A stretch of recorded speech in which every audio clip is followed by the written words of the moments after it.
Hello everyone, this is Mr. Reimer. This video is for World History class on Wednesday, September 30th and Thursday, October 1st. It is entitled Classical Persia. It is our our second lesson in Unit 2 on the classical civilizations. In this lesson, we will explain the major effects of the development of the classical civilization of Persia by responding to a prompt. But before we get into all of that, here is our preview. As quickly as you can, I want you to write down what each letter of Get 6 stands for. Can you remember? Can you do it? Let's see who can do it first in the chat. Pause the video.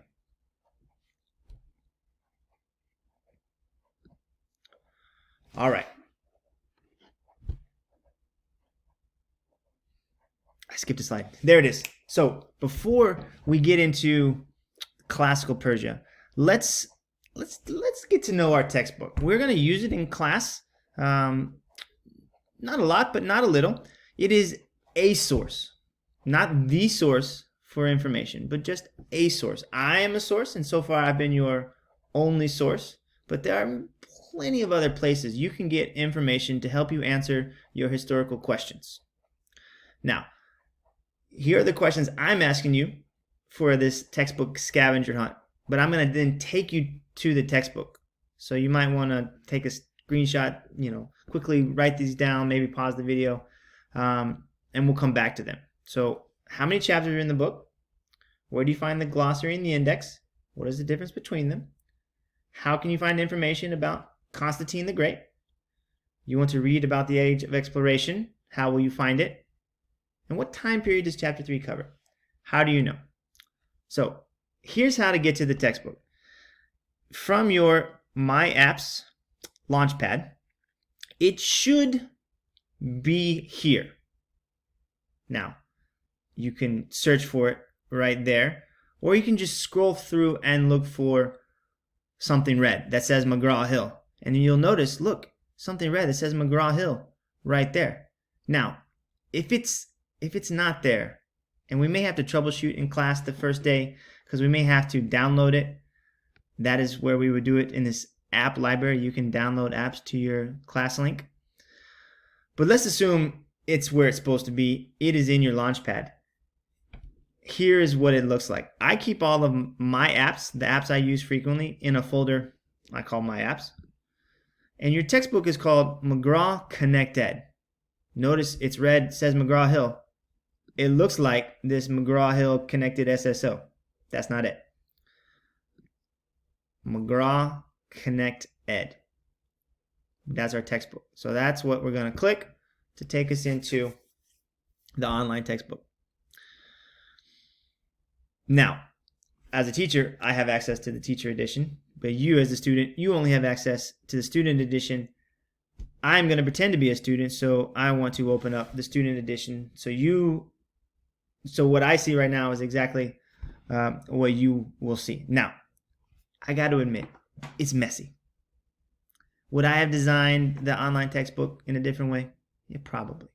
But that's why I'm doing this video. So I'm going to orientate you with what I've learned about the online textbook over the years. So in the center, here is what you normally would call the glossary, the listing of what's in the book. It's chapters, it's sections. It doesn't list them all on one page. It lists them whatever you looked at most recently. And if you want to see all of them, you click on that arrow, and there you go. You can see all the chapters. You can scroll through. So I don't know. Let's say we were really interested in pre-Columbian America, so we could click on that. Now, it doesn't take us there. Hey, come on, what's going on? Because then it wants you to select which part of the chapter. See, it defaults to chapter opener. So, but if we knew we needed to go to like lesson 2 on early South American civilizations, we could. But let's start from the beginning. Let's go to the chapter opener. We have to hit go. Bam. So now it's still a little messy. So this is the chapter opener. But you're like, where's the rest of the book? How do I get to the next page? It's up here at the top. So you can scroll through the pages. You turn the pages up here. So then you have the place and time. Notice it gives us the time, the era, and then it gives us a little geographic orientation. And then you're like, hey, how do I get to the next page? I wanna read lesson 1. So you gotta click lesson 1. And then you're like, okay, lesson 1. Hey, wait a minute, I got all these pages. Look, there's 1, 2, 3, 4, 5, 6, 7, 8, 9 pages. I gotta click 9 times. Yes and no. You could do it that way, and that way you could see all the graphics and maps over here. Or you could go up to the top here in our menus and click on the print. Now let's say I want to print all the page. We're not actually going to print, but we want to see it. So then look what it does. All the words, nice and pretty. You can scroll through without having to click. So if you're the that would be me. If you're the kind of person like, I don't want to do all this clicking, I just give me the words. That's how you would do it. But did you see all those other cool options? Look, it'll read it to you with that button right there. Here, you can make the font smaller, larger. Here, I think this is the writing feature. Yeah, the highlighting feature. So you could highlight things in the book. Okay. You can just turn it off right there. Over here in these lesson resources, it has all kinds of cool stuff. So if you're the kind of person that you like the flashy, the colorful things in books, this side of the textbook is for you, because it's got images, it's got primary sources, it even has videos in here. I'm not sure if this one has a video, but it has extra readings, extra images, games, all kinds of cool stuff to help you master the content. All right. Oh, some vocabulary. Look, up here, you see at the top? There you go. There's some content vocabulary, but you're like, wait a minute. Like, I want to look it up. I'm lazy. I want to look it up. Where do you look up words? In the glossary. Look, it's up here at the top. Glossary. Here's where you could, by alphabetical order, find the word you're looking for and its meaning, both English and Spanish. Speaking of and in Spanish, did you see when we selected the print option, we could do it in Spanish. So if you're the kind of person that you prefer reading in Spanish, you could. You absolutely could, and if you want to, I'm not going to say no. All right. So that's once we're into a lesson. So let's say, all right, wait a minute. I need to get back. Well, you could go all the way back to the home page right here, or you could navigate between chapters right here. Now, let's go all the way back to our home page. Okay, so we're back on the home page. A few other things you might notice. Assignments and projects. I'm not going to use that because we're using Google Classroom, but other teachers, they might. Okay. The search feature. So here is what you would typically see or find in a book called the index. Like, I got this word, like I'm looking for this word. Like you see, I searched for Constantine the Great. So if I clicked and searched, look, I'm going to find all the resources tagged with that name. So think of it like a virtual index right there. All right. A lot of the other stuff we're not going to use, and if and when we do, I'll come back and talk about it then. So let's go back to our scavenger hunt. There they are. Pause the video, find these answers, and then I'll see you in the chat. Pause the video. All right. I hope we had a great interactions in the chat about the basics of the textbook. Now, in the second half of this video, what I want to do is I want to model how to go about reading the textbook, and I'm going to create a get sig chart on classical Persia with you. Not all of it. I'm just going to do some of it with you.